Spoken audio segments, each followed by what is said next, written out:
दोस्तों साइकिल खरीदने की सोच रहे हैं और समझ नहीं पा रहे हैं कि कौन सी लूं, तो इस वीडियो को एंड तक जरूर देखिए। हेलो दोस्तों, मेरा नाम है अंकित और आप देख रहे हैं ऑसम बायर्स। लास्ट ईयर मैंने खरीदी थी एक बाईसाइकिल जिसे सेलेक्ट करने में ही मुझे लग गए थे 6 से 7 महीने।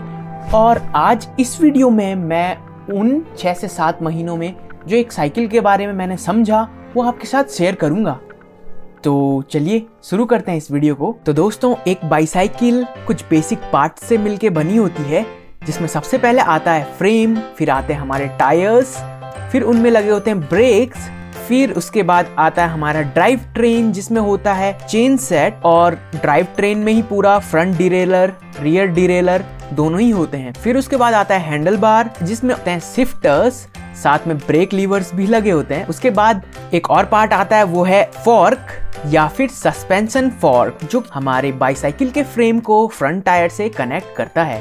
तो यही कुछ बेसिक पार्ट्स हैं। तो दोस्तों, अगर हम इन बेसिक पार्ट्स में फेरबदल करते हैं तो उसका रिजल्ट होता है डिफरेंट टाइप्स ऑफ बाईसाइकिल। जैसे कि आपने सुना होगा MTB माउंटेन बाइक्स, तो ये वो बाइक्स हैं जिनका फ्रेम थोड़ा हल्का होता है, मजबूत होता है, टायर्स होते हैं मोटे, साथ में इनमें होते हैं सस्पेंशन जो कि शॉक एब्जॉर्ब करने के काम आते हैं। Generally most of the time आजकल लोग MTB ही खरीदते हैं, क्योंकि इस तरह की बाईसाइकिल्स रोड के साथ साथ आपकी ऑफ रोडिंग में भी काम आ जाती है। दूसरी टाइप होती है रोड बाइक। जैसा कि नेम सजेस्ट कर रहा है, ये टिपिकली प्लेन रोड्स या सिटीज के लिए बनाई जाती हैं। इनकी खासियत होती है हाई स्पीड, इनके टायर होते हैं काफी पतले, और जो इनका डिजाइन होता है एरोडायनेमिक, जो आपको रफ्तार देगा। लेकिन इनमें कमी जो होती है वो आपके कंफर्ट के लेवल के साथ होती है, क्योंकि आपको एरोडायनेमिक पोजीशन में ही बैठा रहना पड़ता है, जिससे आपको थोड़ा सा प्रॉब्लम हो सकती है। बट रेसर्स इन्हीं का यूज करते हैं। तीसरी टाइप की बाईसाइकिल होती है दोस्तों हाइब्रिड बाइक।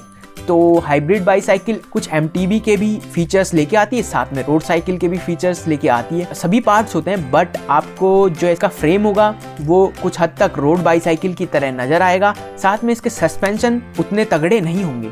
जनरली ये सिटीज या फिर हल्की फुल्की ऑफ रोडिंग के काम आ जाती है। चौथी बाईसाइकिल जो आजकल पॉपुलर हो रही है वो है इलेक्ट्रिक बाईसाइकिल। इसमें एक नॉर्मल MTB या हाइब्रिड बाईसाइकिल के रियर व्हील पे लगा दी जाती है मोटर, साथ में इसमें लगी होती है बैटरी, जो कि आपको total 25 kilometre per hour Indian norms के हिसाब से स्पीड प्रोवाइड कर देती है, पुश दे देती है। तो ये भी काफी अच्छी आजकल चलन में है। अब इसके बाद एक और बाईसाइकिल है जो कि कुछ अजीब सी है, वो है फोल्डिंग बाइक। अब ये उन लोगों को ध्यान में रख के बनाई गई है जो काफ़ी कम्यूटिंग करते हैं, यानी कार लेके में जाते हैं, इधर उधर घूमते हैं और उन्हें अपनी साइकिल जगह जगह ले जानी होती है, तो वो इसी तरह की साइकिल का इस्तेमाल करते हैं। होता क्या है दोस्तों, इसमें इसका फ्रेम है फोल्ड हो जाता है, साथ में हैंडल बार भी फोल्ड हो जाता है। ये बेसिकली उन्हीं लोगों के लिए जो पोर्टेबिलिटी में यकीन रखते हो। इसके अलावा आप इन्हीं साइकिल्स के बहुत सारे प्रकार होते हैं। जैसे MTB में आपने सुना होगा क्रॉस कंट्री, डाउनहिल, एक और भी कई तरीके की होती हैं। और ये बता दूं दोस्तों कि जो मोस्ट ऑफ द साइकिल्स आप MTB में देखते हैं वो एक्चुअली क्रॉस कंट्री ही होती हैं। तो चलिए दोस्तों, अब समझते हैं बाईसाइकिल के बेसिक पार्ट्स को। बाईसाइकिल में जो फ्रेम होता है वो एक बेहद इंपॉर्टेंट पार्ट होता है, जो कि डिसाइड करता है कितनी मजबूत और कितनी लाइट वेट आपकी बाईसाइकिल होगी। जनरली बाईसाइकिल फ्रेम्स या तो स्टील एलॉय के बने होते हैं, एल्यूमिनियम एलॉय के बने होते हैं, टाइटेनियम एलॉय के भी होते हैं, साथ में कार्बन फाइबर के भी होते हैं। 10 से 12,000 तक की रेंज वाली बाईसाइकिल्स में most of the time steel alloy का इस्तेमाल किया जाता है, लेकिन मिड रेंज से लेकर टॉप एंड तक एल्यूमिनियम एलॉय का इस्तेमाल किया जाता है। बेसिकली स्टील होता तो मजबूत है, लेकिन इसके भार के कारण इसे MTB या थोड़ा महंगी साइकिल्स में यूज नहीं किया जाता है। बट एल्यूमिनियम यहाँ पे हल्का होता है, स्टील से स्ट्रेंथ तो कम होती है, लेकिन स्ट्रेंथ टू वेट रेशियो इसका बढ़ जाता है। ओवरऑल सिंपल भाषा में कहूँगा, हल्का होने की वजह से अगर ये गिरता भी है तो जहाँ पे स्टील टूट जाता वहाँ पे ये टूटता नहीं है। साथ में एक वेबसाइट में मैंने ये भी पढ़ा है कि एल्यूमिनियम एलॉय 50% ज़्यादा वाइब्रेशन को ख़त्म कर देता है, और मोस्ट ऑफ द बाईसाइकिल्स में एल्यूमिनियम एलॉय का ही इस्तेमाल किया जाता है। साथ में एल्यूमिनियम एलॉय की खासियत है जंग रोधी होना। इसमें जंग नहीं लगता है, हल्का है, मजबूत है, और क्या चाहिए। इसके बाद आता है टाइटेनियम एलॉय, इसके प्रोज हैं, स्टील से 50% हल्का होता है, साथ में महंगा भी होता है, इसलिए इसका यूज आप कम ही देखेंगे। बट टॉप एंड की बात करूं तो कार्बन फाइबर आपने कई बार सुना होगा, MTB इसके फ्रेम में इस्तेमाल किया जाता है। ये सबसे लाइटेस्ट होता है, साथ में मजबूती तो इसमें बिल्कुल जबरदस्त होती है। और जनरली कार्बन फाइबर का इस्तेमाल एरोस्पेस इंडस्ट्री में किया जाता है। ये तो थी फ्रेम मटेरियल की बात। अब दोस्तों ये जो बाईसाइकिल फ्रेम्स होते हैं वो अलग अलग साइजेस में आते हैं, जैसे कि 15 इंच, 16, 17, 17.5, 18 से लेकर 22 प्लस जाते हैं। आपको एक बाईसाइकिल फ्रेम को अपनी हाइट के हिसाब से खरीदना चाहिए और आप छोटी सी ये गाइड देख सकते हैं फ्रेम साइज टू हाइट, और आपको अंदाज़ा लग जाएगा कि जो बाईसाइकिल आप खरीद रहे हैं वो आपकी हाइट के लिए अच्छी है या नहीं। और अगर आप गलत फ्रेम साइज सेलेक्ट करेंगे तो कुछ इस तरीके से आपको नतीजे मिल सकते हैं।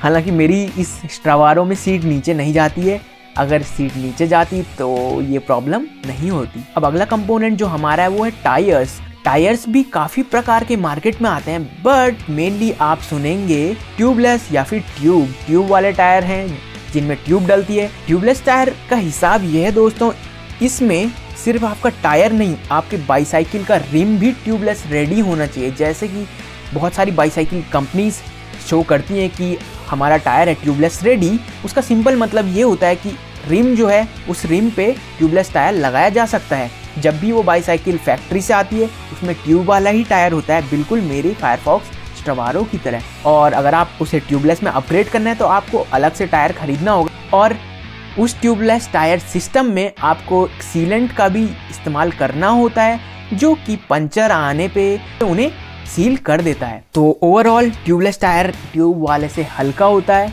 बेटर होता है, और अगर आप ज़्यादा ऑफ रोडिंग करते हैं तो आप इसका इस्तेमाल कर सकते हैं। बाकी ट्यूब वाले साइड अगर आपका पंचर होता है तो आप आसानी से रिपेयर कर सकते हैं, कोई दिक्कत नहीं। टायर्स में कुछ ऑप्शन मिलते हैं जैसे कि 26 इंच, 29 इंच या फिर फैट टायर्स, तो MTB में ये सब यूज़ होते हैं। साथ में जब भी आप रोड साइकिल या हाइब्रिड साइकिल देखेंगे तो उनमें 700C टायर मेंशन किया होता है, तो इनका साइज अप्रॉक्स 27 या 28 इंच के टायर के आसपास होता है। टायर में हवा भरने का होता है दो तरह का सिस्टम, एक होता है प्रेस्टा वाल्व, दूसरा होता है श्रेडर वाल्व। श्रेडर वाल्व को आप कार वाल्व नाम से आप जान सकते हैं, जो कि जनरली हमारी साइकिल्स में है, फायरफॉक्स स्ट्रावारो में भी है, और मोस्ट ऑफ द साइकिल्स में यही आता है। लेकिन कुछ टॉप एंड बाईसाइकिल्स होती हैं जिनमें हाई प्रेशराइज्ड एयर डालनी होती है, उसमें यूज़ होता है प्रेस्टा वाल्व। और जो आपके बाईसाइकिल पंप्स होते हैं, अगर आप पोर्टेबल बाईसाइकिल पंप लेंगे तो उनमें दोनों ऑप्शन आते हैं, जैसे कि मेरे बाईसाइकिल पंप में भी टायर के साथ आता है रिम। आप बाईसाइकिल के स्पेसिफिकेशन में कई बार देखेंगे single wall rim, double wall rim. इनमें होता ऐसा कुछ ज़्यादा नहीं है, सिंगल वॉल यानी सिंगल सी वॉल है, डबल वॉल ज़्यादा मजबूती प्रदान करता है। साथ में रिम की स्पेसिफिकेशंस के साथ आप देखेंगे 36H, ये सिंपली डिनोट करता है कि आपके उस बाईसाइकिल के टायर में जो स्पोक्स हैं वो काफ़ी ज़्यादा हैं और लॉन्ग लास्टिंग रहेंगे। साथ में अगर उनमें दिक्कत आती है, डिफॉर्मिटी आती है, तो उसे आसानी से रिपेयर किया जाता है। जितना ज़्यादा ये नंबर बढ़ता जाएगा, 36 की जगह 38 होगा, ना ज़्यादा बेहतर ये टायर होता जाएगा। टायर्स के बाद बात करते हैं हम ब्रेक्स की। जनरली आप साइकिल जब देखने जाएंगे तो मोस्ट ऑफ द MTBs में मिलेंगे आपको डिस्क ब्रेक, लेकिन अगर आप रोड साइकिल्स या फिर हाइब्रिड साइकिल्स की तरफ देखेंगे तो उनमें लगे होंगे वी ब्रेक, या फिर सिंपल भाषा में कहें रिम ब्रेक। डिस्क ब्रेक यहाँ पे होते हैं हाइड्रोलिक भी और मैकेनिकल भी। मैकेनिकल डिस्क ब्रेक में आपका जो शू होता है वो एक्चुअली वायर के थ्रू ऑपरेट होता है, और वहीं हाइड्रोलिक के केस में ये एक हाइड्रोलिक प्रेशर का इस्तेमाल करता है डिस्क को पकड़ने के लिए। सिंपल सी बात है दोस्तों, जो तार वाला सिस्टम है मैकेनिकल वो सस्ता होता है, वो उसमें मेंटेनेंस का कोई झमेला ही नहीं होता है, लेकिन उसका जो रिस्पॉन्स होता है वो थोड़ा डिलेड रिस्पॉन्स होता है। वहीं हाइड्रोलिक डिस्क ब्रेक थोड़ा ज़्यादा पावरफुल होता है, साथ में आपको हल्की सी एक ही फिंगर से आपका काम चल जाएगा और ब्रेक एकदम से लग जाएगा, तो आप प्रीफर कर सकते हैं डिस्क ब्रेक। हालांकि इसमें ऑयल चेंज या इस तरह का कुछ मेंटेनेंस भी होता है, अभी तक मैंने कुछ ऐसा किया नहीं है। और वी ब्रेक्स नॉर्मल ब्रेक्स होते हैं और आसानी से इन्हें सेट कर दिया जाता है। डिस्क ब्रेक के केस में अगर आपका अलाइनमेंट सही नहीं है तो कई बार डिस्क ब्रेक रगड़ रहा होता है। तो दोस्तों अब बात करते हैं हम बाईसाइकिल की ड्राइव ट्रेन की, जिसमें आता है crank set, front derailleur, rear derailleur. तो दोस्तों हमारा क्रैंक सेट जो होता है वो बाईसाइकिल में जिसके थ्रू आप पेडल मारते हैं उसे क्रैंक सेट कहते हैं और टेक्निकल भाषा में इसे कहेंगे क्रैंक सेट चेन व्हील। तो जनरली एक नॉर्मल बाईसाइकिल में इवन 50-60,000 तक की बाईसाइकिल्स में हमें मिलते हैं 3 क्रैंक सेट चेन व्हील। और जब आप इनकी स्पेसिफिकेशन देखेंगे तो जनरली इसमें टीथ्स मेंशन होंगे जैसे कि 24, 32, 44। तो इसका मतलब समझ जाइए कि 3 स्प्रॉकेट व्हील हैं। और अगर आप और महंगी बाईसाइकिल की तरफ जाएंगे तो उनमें 2 स्प्रॉकेट व्हील हो जाते हैं और कई टॉप एंड बाईसाइकिल में तो सिर्फ एक ही स्प्रॉकेट व्हील होता है जो कि आपकी फ्रंट गियर्स की हैसल को बिल्कुल ख़त्म कर देता है। अब जो है इसमें कई बार मेंशन किया होता है बॉटम ब्रैकेट। तो एक्चुअली बॉटम ब्रैकेट जो है तो पैडल आर्म है उनको जोड़ने का काम करता है बॉटम ब्रैकेट। तो जब वो सील्ड सिस्टम में पैक होता है तो उसे सील्ड बॉटम ब्रैकेट कहते हैं। तो फ्रंट स्प्रॉकेट व्हील के बाद आता है हमारा रियर कॉक सेट जो कि होते हैं 2 तरह के, फ्री व्हील और कैसेट। तो दोस्तों फ्री व्हील पुराने जमाने में यूज होता था, अब इसका यूज सिर्फ सस्ती साइकिल्स में होता होगा, लेकिन ज्यादातर साइकिल्स में कैसेट यूज होता है। काम दोनों का सेम है लेकिन फर्क सिर्फ मैकेनिज्म का है जिसमें कि सर्विसिंग के टाइम पे या डैमेज के टाइम पे रिप्लेस करना आसान हो जाता है नए कैसेट वाले सिस्टम में। इनके स्पेसिफिकेशन में होता है 11 to 34 टीथ। अब दोस्तों इसके बाद आता है डिरेलर।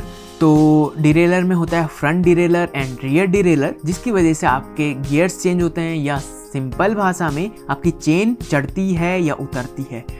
तो दोस्तों आप इस चार्ट से देख सकते हैं एक डिरेलर की क्वालिटी जो कि नीचे से लोएस्ट है और टॉप में जाती है हाईएस्ट। तो ये थी दोस्तों ड्राइव ट्रेन। इसमें आती है हमारी चेन जो कि जनरली KMC की बनी होती है या फिर कई बार स्टील चेन्स भी होती हैं, अलग अलग टाइप्स की चेन होती हैं। अब दोस्तों बात करता हूँ हैंडल बार की। तो इसमें कुछ स्पेसिफिकेशन दिए होंगे। सबसे पहले तो हैंडल बार का मटेरियल दिया होगा, साथ में उसकी लेंथ जो कि मेरे केस में 700 mm है और जनरली 600 to 700 के आसपास most of the country bikes में हैंडल आ जाते हैं जो कि वाइड भी होते हैं और कंट्रोलेबिलिटी भी उनकी अच्छी होती है। और इसमें एक एंगल दिया होता है बैक स्वीप एंगल, जैसे फॉर एग्जांपल मेरे केस में 10 डिग्री है। ये सिंपली डिनोट करता है दोस्तों कि कितना वो हैंडल राइडर के सैडल की तरफ बेंड हो रखा है। दूसरा आपको देखना होता है एक बाईसाइकिल में हेडसेट जो कि थ्रेडलेस होना बहुत जरूरी है और वो आप आसानी से इन पिंच बोल्ट्स को देख के पहचान सकते हैं। अब बचा हमारा सस्पेंशन। तो यहाँ पे बाईसाइकिल में फ्रंट एंड रियर सस्पेंशन होता है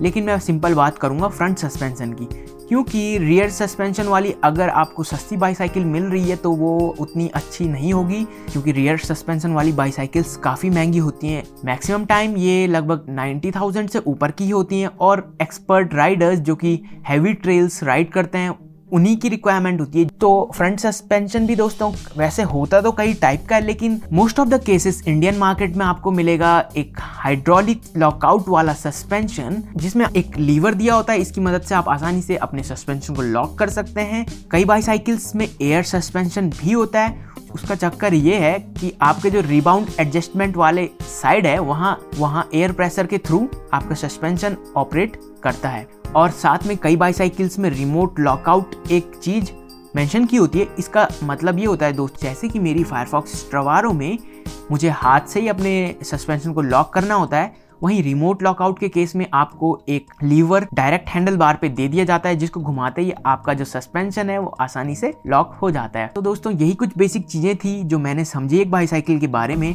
नई साइकिल लेते समय आपको कुछ चीजों को ध्यान में रखना चाहिए जैसे कि एक 15,000 के ऊपर की रेंज की बाईसाइकिल में आपको हेडसेट को देखना चाहिए जो कि थ्रेडलेस है जिसकी पहचान आप पिंच बोल्ट से करेंगे। दूसरा आपके उसके टायर्स में क्विक रिलीज लीवर को देखना चाहिए जिसकी मदद से आपका टायर बिना किसी टूल्स के आसानी से निकाला जा सकता है। तीसरा जब भी आप रियर डिरेलर देखेंगे तो उसमें डिरेलर हैंगर की तरफ जरूर देखिएगा। ये कुछ इस तरीके से होता है जो कि डिजाइन होता है टूटने के लिए, यानी जब भी कोई बड़ा इम्पैक्ट होगा तो ये सबसे पहले टूटेगा ताकि आपका जो डिरेलर है उसे नुकसान ना हो। और अगर आप काफी महंगी बाईसाइकिल ले रहे हैं यानी 60 से ऊपर की तो उसमें क्रैंक सेट में जरूर देखिएगा कि इस तरह के 4 बोल्ट्स जो कि आपके स्प्रॉकेट व्हील को अलग रखते हैं, यानी इफ इन केस अगर कोई मिसहैपनिंग होती है, एक भी स्प्रॉकेट व्हील डैमेज होता है तो आपको पूरा क्रैंक सेट बदलने की जरूरत नहीं पड़ेगी। तो दोस्तों यही कुछ बेसिक्स हैं जो मेरी समझ में आए और मैंने आपके साथ शेयर किए। तो दोस्तों अगर आप बाईसाइकिल की ज्यादा जानकारी रखते हैं और इस वीडियो को देख रहे हैं और इस वीडियो में कहीं पे आपको लगता है कोई मिस्टेक है या कोई चीज मिसअंडरस्टूड हो गई है मुझसे, तो प्लीज आप उसे कमेंट्स में क्लियर कर दीजिएगा क्योंकि इससे ना सिर्फ मेरी हेल्प होगी, साथ में जो इस वीडियो को, इस चैनल को देख रहे हैं उनकी भी एक बाईसाइकिल को समझने में हेल्प होगी। इस वीडियो को देखने के बाद आप साइकिल के स्पेसिफिकेशन को समझने लग गए हैं तो एक लाइक जरूर दे दीजिएगा। तो आज की वीडियो यहीं खत्म करते हैं दोस्तों। अब मैं मिलता हूँ आपसे अगली वीडियो में, तब तक के लिए गुड बाय।